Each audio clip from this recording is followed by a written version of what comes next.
আমি তো তোমার ফোনের অপেক্ষায় ছিলাম, তোমার জামাই কখন পাখা থেকে বের হবে আর আমি টুপ করে ঢুকেই মধুটা খেয়ে নিব।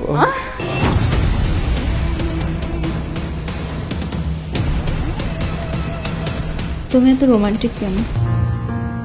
এই শোনো না, আমি একটু অফিসে যাচ্ছি, অফিস থেকে ফিরতে লেট হতে পারে, এমনও হতে পারে যে আজকে নাও আসতে পারি। তুমি কিন্তু একদম ভয় পেও না, আজকে কোনোভাবে ম্যানেজ করে নাও।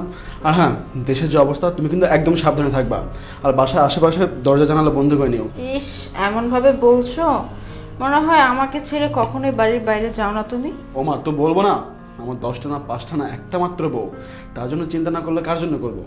তুমি কিন্তু খেয়ে নিও। আচ্ছা ঠিক আছে, এখন তুমি যাও। আল্লাহ হাফিজ। যা, এটাই তো চেয়েছি। তুই কতক্ষণে বাসা থেকে বের হবি?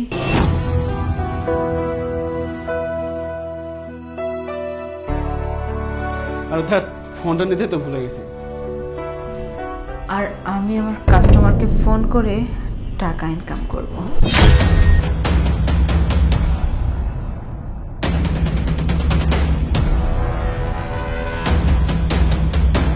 জানো,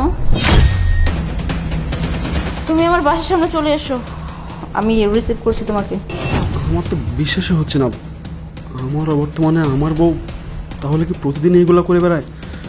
যাই হোক, আজকে যেভাবে হোক আমার এটা সত্য মিথ্যা যাচাই করতেই হবে।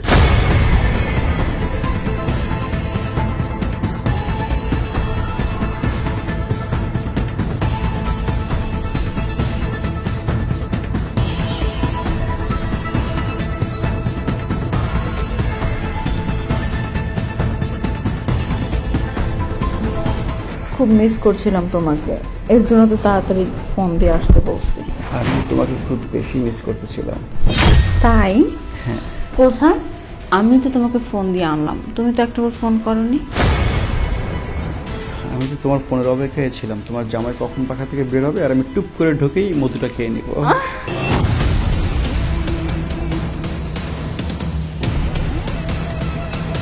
তুমি এত রোমান্টিক কেন? আমার না আর তর সইতেছে না, একটু আদর করো না। আমার যার টর্স হয়েছে, তুমি চলে আসো।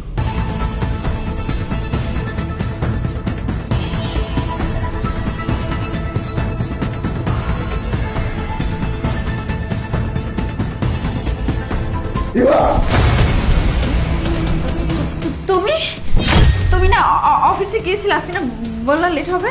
কেন, আমি আসা থেকে খুব বেশি অবাক হলে? হ্যাঁ, আমি অফিসে যাচ্ছিলাম, কিন্তু ভুল করে ফোনটা নিতে ভুলে গিয়েছিলাম। কিন্তু ফোনটা নিতে এসে আমি দোকানে যা শুনলাম, আমি না একদম বিশ্বাস করতে পারিনি। আমার বউ কিনা একজন পতিতা, যে কিনা আমি অফিসে গেলে প্রতিনিয়ত কাস্টমার ডেকে এনে আমারই বিছানায় রঙ্গলীলা করে। ছি, আমি না ভাবতেও পারিনি যে আমি তোমাকে ভালোবেসে বিয়ে করেছিলাম। হ্যাঁ, আমি মানছি যে আমাদের নুন আনতে পান্তা ফোড়ায়, কিন্তু আমরা তো সৎ পথে ইনকাম করি, তাই না? তোমার কোনো কিছু লাগবে সেটা তুমি আমাকে বলতা, কিন্তু তুমি তাই বলে আমার অবর্তমানে সামান্য কিছু টাকার লোভে অন্য একটা ছেলের সাথে এসব করবা। আমি একজন স্বামী হয়ে কিভাবে মেনে নেবে এটা? আমার না ভাবতে ঘৃণা হচ্ছে।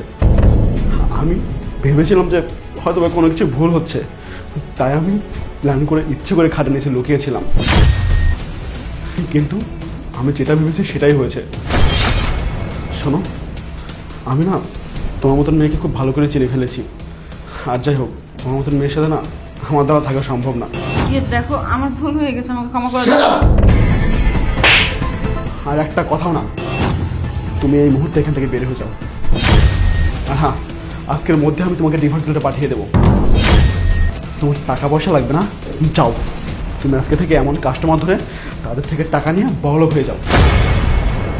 এই মুহূর্তে এখান থেকে বের হয়ে যাও, যাও বলছি।